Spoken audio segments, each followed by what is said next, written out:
हे what's up guys, welcome back once again. दोस्तों, आज की कहानी जो हम एक्सप्लेन करने जा रहे हैं वो असल में पीटर नाम के बंदे की है, जिसको किताबें पढ़ना बहुत ही ज्यादा पसंद है। यहाँ तक कि वो इतना बिजी हो जाता है कि किताबों में कि जब वो अपने कपड़े लॉन्ड्री के लिए ले जा रहा था तो वही किताब पढ़ना शुरू कर देता है और इसी चक्कर में उसके कपड़े कोई लेकर भाग जाता है और वो देखता ही रह जाता है। उसकी इसी आदत की वजह से उसकी अपनी गर्लफ्रेंड से भी रिलेशन सही नहीं चलते, जिसको लेकर दोनों में आए दिन बहस होती रहती है और फिर एक दिन उसका असर ये होता है कि वो दोनों अलग हो जाते हैं। अब पीटर जिस लाइब्रेरी से बुक को खरीदता है वहां पर काम करने वाली एक लड़की बार बार उसे देखती रहती है, लेकिन वो उसे कोई रिस्पॉन्स नहीं देता। इसीलिए वो खुद ही एक दिन उसकी नई शर्ट की तारीफ कर देती है, जिसके बदले में पीटर बस थैंक यू कहकर निकल जाता है, जिससे आप अंदाजा लगा सकते हैं कि उसकी जिंदगी कितनी बेजान हो चुकी है। किसी भी चीज में उसे कोई भी इंटरेस्ट नहीं है। सुबह होने पर उसके पास उसके कॉलेज प्रोफेसर डॉक्टर हेनरी का कॉल आता है, जो कि उसके फेवरेट टीचर थे। वो उसे कहते हैं कि मैं रिटायर होने वाला हूँ, जिसके लिए मैंने एक रिटायरमेंट पार्टी रखी है, अगर तुम फ्री हो तो आ जाओ। अब ये सुनकर पीटर बहुत खुश होता है क्योंकि उसे उनके साथ टाइम बिताना बहुत ही अच्छा लगता है। इसीलिए वो अगले ही दिन कार लेकर निकल जाता है और एक लंबी ड्राइव के बाद वो सबसे पहले अपने कॉलेज कैंपस में जाता है, जहाँ पहुंचकर मानो उसके सारे दुख दूर हो जाते हैं। वो आज बहुत ज़्यादा खुश है। वहाँ के गार्डन में वो कुछ देर बैठकर समय बिताता है, जिसके बाद डॉक्टर हेनरी के घर जाता है, जो उसे देखकर और ज़्यादा खुश थे। वहाँ उनके दोस्त भी आए हुए थे, जिनका नाम निक होता है। वो अभी प्रोफेसर है। सभी लोग बैठते हैं और आपस में ढेर सारी बातें करते हैं। देन हेनरी उन सभी को रेस्टोरेंट लेकर जाता है, जिसमें जेसी भी ज्वाइन करती है, जो कि निक की बेटी थी और उसी कॉलेज की ड्रामा स्टूडेंट थी। अब रेस्टोरेंट में जाने के बाद हम पीटर का एक अलग ही रूप देखते हैं। जो बंदा कभी कुछ बोलता नहीं था, सिर्फ अपनी किताबों में ही बिजी रहता था, आज वो एकदम खुलकर बातें कर रहा था। ऐसा लग रहा है कि मानो आज वो फिर से एक बार कॉलेज स्टूडेंट बन गया है। वो अपने और डॉक्टर हेनरी के कुछ किस्से सुनाना शुरू करता है और बताता है कि कॉलेज टाइम में वो उनके क्लासेस का ही इंतज़ार करता रहता था, क्योंकि सबसे ज़्यादा मज़ा उसे उनके लेक्चर सुनने में आता था। इसी बीच डॉक्टर हेनरी भी उसे कुछ बातें बताते हैं, जैसे कि जब उसकी ग्रेजुएशन होने वाली थी तो उनसे वो गले लगाकर खूब रोया था, क्योंकि उसका मन नहीं था इस कॉलेज को छोड़कर जाने का। ये सुनकर सभी बहुत हंसते हैं और इस दौरान हम जेसी को भी कुछ बातें सुनते हैं। वो काफ़ी हंसमुख किस्म की लड़की थी और ढेर सारी बातें करने वाली भी थी, जो बात पीटर को काफ़ी अच्छी लगती है। पर वो अभी एक स्टूडेंट है और वो 36 साल का है, इसीलिए वो इस ख्याल को अपने दिमाग से निकाल देता है कि उसके साथ कुछ हो सकता। अब वापस जाते टाइम वो उसे कुछ बातें भी करता है और उसके ड्रामा क्लासेस के बारे में पूछता है, जो बताकर वो अपने कैंपस में चली जाती है। और यहाँ पीटर डॉक्टर हेनरी के घर आ जाता है, क्योंकि आज रात की पार्टी भी तो उन्हें एंजॉय करनी है। पर अंत में जब डॉक्टर हेनरी अपनी स्पीच दे रहे होते हैं तो वो बहुत ही ज़्यादा इमोशनल हो जाता है और अपने कुछ चुनिंदा पसंदीदा स्टूडेंट के बारे में बताने लगता कि कैसे उनके लिए उनका परिवार थे वो। और उसके बाद वो पीटर के पास आते, उसे थैंक यू कहते हैं कि वो इतनी दूर से उसे मिलने के लिए आए। इसके आगे वो कुछ और बात कर पाते कि डॉक्टर हेनरी ये कहकर वहाँ से चले जाते हैं कि उन्हें कुछ देर अकेले में बिताना है। वहीं पीटर फिर से अपने कॉलेज कैंपस में चला जाता है, जहाँ पर उसे काफ़ी सुकून मिलता है। वो ऐसे ही घूम रहा होता है कि तभी उसकी नज़र एक नेट नाम के इंसान पर पड़ती है, जो काफ़ी फ़नी और अजीब था। लेकिन वो पीटर से ऐसी बात करता है जैसे कि वो उसे बचपन का दोस्त हो। नेट उससे कहता है कि मुझे वो लोग पसंद नहीं हैं जो कि उदास रहते हैं, इसीलिए चलो मेरे साथ। अब वो उसे लेकर एक कैफ़े में जाता है, जहाँ पर उसकी मुलाकात फिर से जेसी से होती है, जो अपने दोस्तों के साथ यहाँ पर आई हुई थी, जिससे वो बताती है कि इसने भी इसी कॉलेज से ग्रेजुएशन की है। जिससे सुनकर वो लड़की पूछती है कि वो अच्छा कौन सी ईयर में। तो पीटर जवाब में कहता है कि मिड-90s, जो सुनकर उसकी दोस्त हंसते हुए कहती है तब तो हम पैदा भी नहीं हुए होंगे। जो बात पीटर को थोड़ी सी बुरी लगती है, पर वो एक्सेप्ट कर लेता है कि वो उन लोगों से काफ़ी बड़ा है, इसीलिए वो कह देता है कि हाँ मैं काफ़ी बूढ़ा हूँ। पर बात आगे बढ़े इससे पहले कि जैसी बात को संभाल लेती है और कहती है, किसने कहा कि तुम बूढ़े हो, एक मिनट रुको। ये कहकर वो उसकी टाई को खोल देती है और कहती है कि देखो अब तुम जवान लग रहे हो। ये सब देखकर उनके पास खड़ा नेट दोनों को कल कॉफ़ी पर मिलने को कहता है, लेकिन पीटर मना कर देता है क्योंकि उसे ऐसी चीज़ें पसंद नहीं है। लेकिन नेट उसके पेट पर मुक्का मारकर हाँ बुलवा देता है। तभी जेसी के पास एक लड़का आता है जो उसके साथ चलने को कहता है, पर जाते जाते वो उसे कल 11 बजे मिलने को कहती है। और उसके जाने के बाद नेट उसे बताता है कि तुम कितने बेवकूफ़ हो, वो लड़की तुम्हें पसंद करती है, पर उसे ये बातें फिजूल लगती है। इसीलिए पहले तो उस अजीब आदमी से वो अपना पीछा छुड़वाता है और वापस आ जाता है। पर पूरी रात सोचने के बाद वो अगले दिन कॉफ़ी शॉप पर पहुंच जाता, जहाँ उसे जेसी तो दिखाई नहीं देती, लेकिन हाँ एक बंदा उसे वहाँ से सोया हुआ मिलता है जिसने अपने साइड में एक नॉवेल रखी हुई थी, जो देखकर पीटर कहता है कि तुम्हारी चॉइस काफ़ी अच्छी है, ये नॉवेल तो मैंने न जाने कितनी बार पढ़ी होगी। और वो लड़का उसकी उम्र का मजाक बनाने लगता है, इसीलिए पीटर वहाँ से चला जाता। पर कुछ देर बाद वो लड़का वापस जा रहा होता है तो वो उसे खुद का नाम पीट बताता है। तभी वहाँ पर जेसी आ जाती है जो उसे बताती है कि इसको पिछले साल ही पागलपन का दौरा पड़ा था और इसके बाद ये ऐसा हो गया, पर अब ये थोड़ा थोड़ा ठीक होने लगा है। खैर दोनों की बातें शुरू होती है जिसमें वो अपने अपने पसंदीदा टॉपिक पर बात करते हैं, जो कि मोस्टली सेम ही होते हैं।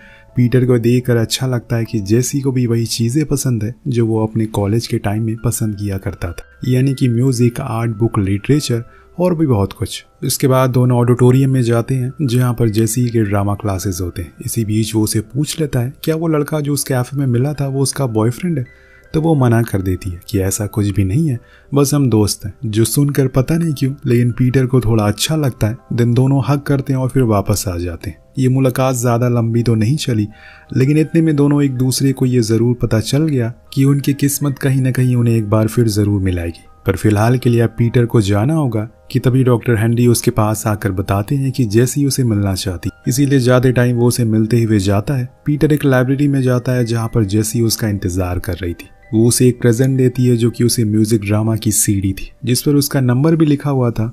जो देते हुए वो बोलती है कि वहां जाकर मुझे भूल मत जाना और हाँ कोशिश करना कि लेटर लिखना, क्योंकि मुझे खत पढ़ना बहुत पसंद है। मैं होप करती हूँ कि हमारी बातें ऐसी ही होती रहे।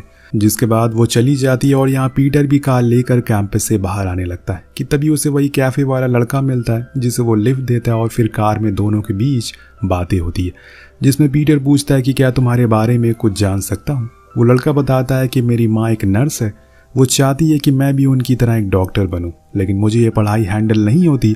मुझे किताबें पढ़ना पसंद है और मैंने एक नॉवल भी लिखी है, पर उन्हें ये बात कहाँ समझ आएगी। ये कहकर वो चला जाता है। अब पीटर को उसके लिए बुरा लगता है, लेकिन वो कर भी क्या सकता, इसीलिए उसी उदास मन के साथ वो वापस न्यूयॉर्क लौट आता है। लेकिन अब ये जगह उसे कंक्रीट जंगल नहीं लगती, उसके अंदर एक बदलाव आ गया जिसको हम साफ साफ देख सकते हैं। आज उसके हाथों में किताबों के बजाय कानों में हेडफोन है, जिसे वो जैसे कि दिए हुए गानों को सुनता रहता है और बस मुस्कुराते हुए अपने आसपास की हर वो चीज़ को महसूस करता है जो उसे किसी समय पर बेकार लगता है। आज उसे एहसास हो जाता है कि हर चीज़ अच्छी है, बस हमारा देखने का नज़रिया गलत है। दोनों ही लेटर के जरिए एक दूसरे से बातें करते रहते हैं, जिसमें ज़्यादातर तो म्यूज़िक, बुक, लिटरेचर की ही बातें होती है, पर कभी कभी वो उसे अपनी फीलिंग भी बता कि कैसे वो हर चीज़ को महसूस करने लगा है, कैसे अब वो खुश रहने लगा है। जैसे भी उसकी बातों में इंटरेस्ट देने लगी थी, इसीलिए उसका हर लेटर काफ़ी इत्मीनान से पढ़ती है और फिर सही से उसका रिप्लाई देती है। ऐसे ही एक दिन वो लिखती है, डियर पीटर, आज मैं तुम्हें बहुत मिस कर रही हूँ। हमने जब से बातें करना शुरू की है या फिर जब से मैं तुमसे मिली हूँ, एक अलग एहसास पैदा हो गया है मेरे अंदर, जिसकी वजह से तुम ही हो। कहीं ना कहीं मैं तुमसे प्यार करने लगी हूँ। अगर तुम फ्री हो तो हम मिलते हैं। पीटर ये लेटर पढ़कर हैरान हो जाता है। उसे यकीन नहीं होता कि ये सच है। अब ऐसा नहीं है कि वो उससे प्यार नहीं करता, पर जब वो इस चीज़ की कैलकुलेशन लगाता है तो उसे पता चलता है कि उनके 20-16 साल का डिफरेंस है। जब वो 50 का हो जाएगा तो वो 37 की होगी, जो देखकर वो अपना सर पकड़ लेता है। लेकिन खुद को समझाने के लिए वो एक कैलकुलेशन और करता है, जिससे पता चलता है कि जब वो 87 साल का होगा तो जैसी भी 71 साल की हो जाएगी, जो देखकर उसे थोड़ा सा अच्छा लगता है। पर क्या हो अगर वो इतनी एज तक जिंदा ही ना रहे, किसी ने कल थोड़ी देखा है। यही सब वो पूरी रात सोचता रहता है। लेकिन फिर सुबह हम उसके कॉलेज कैंपस में उसे देखते हैं, यानी कि वो कहीं ना कहीं अब जेसी से प्यार में पड़ गया है, जो उसे देखकर उसे गले से लगा लेती है। अब जेसी उसे देखकर उसे गले से लगा लेती है और फिर दोनों उसके रूम में जाते हैं, जहाँ पर पीटर थोड़ा हेजिटेट करता है। इसीलिए वो उसे फाइनली कह ही देती है कि हमारी एज डिफरेंस बहुत ज़्यादा है, ये सही नहीं है। लेकिन जेसी कहती है कि इससे क्या ही फ़र्क पड़ता है, हम प्यार करते हैं, बस यही काफ़ी है। ये बोलकर वो उसके फॉरहेड पर किस करती है कि तभी वहाँ उसकी रूममेट आ जाती है, जिसने पीटर को बूढ़ा कहा था अब कैफे में। लेकिन आज उसको यहाँ देखकर वो खुद हैरान थी। थोड़ी देर बात करने पर वो कहता है कि उसे भूख लगी है, इसीलिए जेसी उसे कॉलेज कैंटीन में लेकर जाती है, जहाँ पर पीटर को फिर से वही लड़का मिलता है, जो आज फिर से वही मोटी सी बुक लेकर बैठा हुआ था। पीटर उसके पास जाकर बैठता है और उसका हाल चाल पूछता है, जिससे उसे पता चल जाता है कि वो अभी भी डिप्रेस है। वो उसकी बुक पर अपना नंबर लिख देता है और कहता है कि अगर कभी भी उसको बात करने का मन हो तो वो उसे कॉल कर सकता है। इसके बाद वो जेसी के साथ रेस्टोरेंट में जाता है, लेकिन तभी उसे वहाँ पर डॉक्टर हेनरी दिख जाते हैं जो कि इन दोनों से नजरें चुरा कर वहाँ से बाहर आ जाते हैं। पर पीटर ने उन्हें देख लिया था और इसीलिए वो उनके पीछे जाता और फिर दोनों ही घर पर बातें करते हैं, जिसमें डॉक्टर पूछते हैं कि तुम यहाँ क्या कर रहे हो, लेकिन पीटर इसका जवाब नहीं दे पा रहा था। पर वो समझ गए थे, इसीलिए वो उसे बड़े ही प्यार से समझाते हैं कि कोई भी इंसान नहीं चाहता कि वो बूढ़ा हो, हर किसी को जवान दिखना है। ये सिर्फ मर्दों के लिए नहीं बल्कि औरतों के लिए भी है। पर हकीकत ये है कि समय का पहिया घूमता है और इसके साथ हम बूढ़े होते जाते हैं।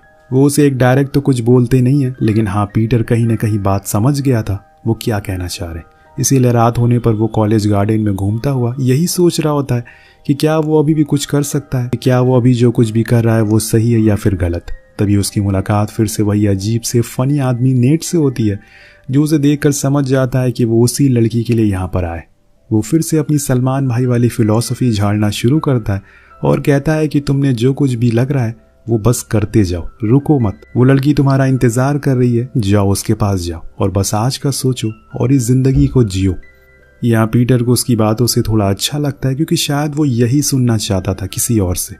इसीलिए वो जेसी के रूम में जाता है जहाँ उसकी रूममेट नहीं थी, जिससे वो समझ जाता है कि जेसी ने पहले से प्लान किया हुआ था। वो उसे ये भी बताती है कि ये इससे पहले वो आज तक किसी भी लड़के के साथ इंटीमेट नहीं हुई है।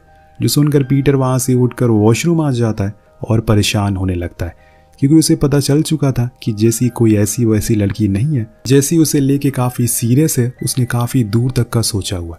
इसीलिए वो वापस आकर उसे आराम से समझाता है कि देखो, जैसे हमारे बीच में 16 साल का डिफरेंस है और जो हम कर रहे हैं वो सही नहीं है। तो जैसी कहती है मुझे एज से कोई फ़र्क नहीं पड़ता और तुम बार बार ऐसा क्यों कह रहे हो, जैसे कि तुम कोई अपराध कर रहे हो। तो वो जवाब में बोलता है कि अगर करने से पहले ही पता चल जाए कि ये अपराध है तो वो और बुरा होता है। जो सुनकर जैसी पूछती है कि अगर तुम्हें मैं पसंद नहीं हूँ तो तुम यहाँ पर आए ही क्यों। पीटर बताता है कि ऐसा नहीं है कि मैं तुम्हें पसंद करता हूँ, कि मैं तुम्हें पसंद नहीं करता हूँ, इसीलिए तो मैं तुमसे मिलने के लिए आया हूँ, क्योंकि मुझे तुम्हारी फिक्र है। पर अब जैसी रोने लगती है, उसका दिल टूट गया था और पहली मोहब्बत, पहला बार दिल टूटना बहुत ही पेनफुल होता है। उसे पीटर पर बहुत गुस्सा आता है, इसीलिए वो उसे अभी इसी समय रूम से बाहर जाने को कह देती है। पीटर तो मानो इसी चीज़ का इंतज़ार कर रहा होता है। वो वहाँ से अपने घर न्यूयॉर्क आ जाता है और फिर कुछ महीनों के बाद वो जेसी को एक लेटर लिखता है, जिसमें वो उसके दिल दुखाने के लिए बहुत माफ़ी मांगता है, क्योंकि वो उसके साथ ऐसा कभी भी नहीं करना चाहता था। और वो अब ये भी बताता है कि जब से वो यहाँ से आया है तब से ही वो अपनी उम्र वालों के साथ घूमना मिलना शुरू कर दिया है। इसी बीच हम देखते हैं कि वो उसी लड़की के पास जाता है जो कि लाइब्रेरी में काम करती थी। उसका नाम एना होता है।